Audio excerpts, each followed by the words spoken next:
एक दिन बादशाह अपने दरबार में बैठे हुए थे। उस समय उन्हें 3 सवाल सूझे। उसने उन सवालों को अपने दरबारियों को बताया और उनसे उन सवालों के जवाब पूछे।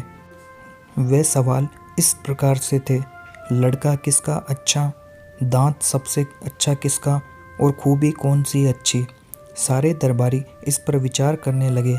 आपस में सलाह मशवरा करने के बाद बादशाह का आला अफसर उठकर खड़ा हुआ और बादशाह के सवालों के जवाब देने लगा। वह बोला, बादशाह सलामत। लड़का तो बादशाह का ही अच्छा होता है, दांत हाथी का सबसे अच्छा होता है और खूबियों में इल्म सबसे अव्वल होता है। बादशाह ये सुनकर चुप हो गए। खोजा उस समय वहाँ मौजूद नहीं था। बादशाह को यह उम्मीद थी कि इस मौके पर खोजा यहाँ होता तो ज़रूर कोई बात निराली होती। यह सोचकर उसने खोजा को बुला लाने के लिए नौकर को भेजा।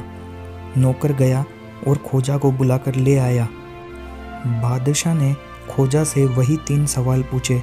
जवाब में खोजा ने कहा, आलमपना, लड़का गाय का सबसे अच्छा होता है, दांत हल का सबसे अच्छा होता है और खूबियों में हिम्मत सबसे बढ़कर होती है।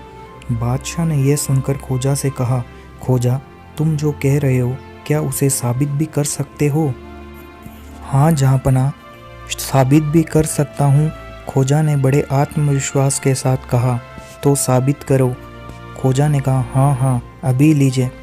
खोजा ने बताना शुरू किया। आलमपना, गाय का बेटा यानी बछड़ा इसलिए सबसे ज़्यादा बढ़कर होता है क्योंकि उसी को हल में जोतकर किसान अनाज बोता है और उगाता है। यदि बछड़ा न हो तो ज़मीन कैसे बोई जा सकती है? यदि ज़मीन न बोई गई तो अनाज कैसे पैदा हो सकता है? अन्न से ही तो हमारा जीवन चलता है, उसके गोबर से ही तो खाद बनती है जिसका किसान की पैदावार बढ़ती है। रहा आपके दूसरे प्रश्न का जवाब, तो वह सुन लीजिए।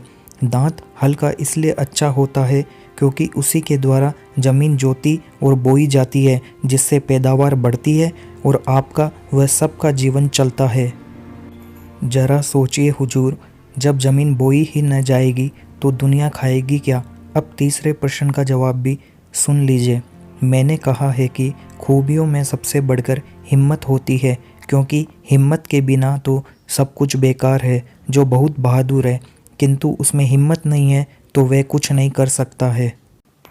इसलिए हर इंसान में हिम्मत होनी चाहिए, तभी कोई सिद्ध हो सकता है। खोजा ने तीनों सवालों के जवाब इतनी असरदार आवाज़ में दिए कि बादशाह को तसल्ली हो गई। उसको खोजा की बुद्धिमानी पर पहले से ज़्यादा यकीन हो गया। उसकी नज़रों में खोजा की इज्जत और भी बढ़ गई।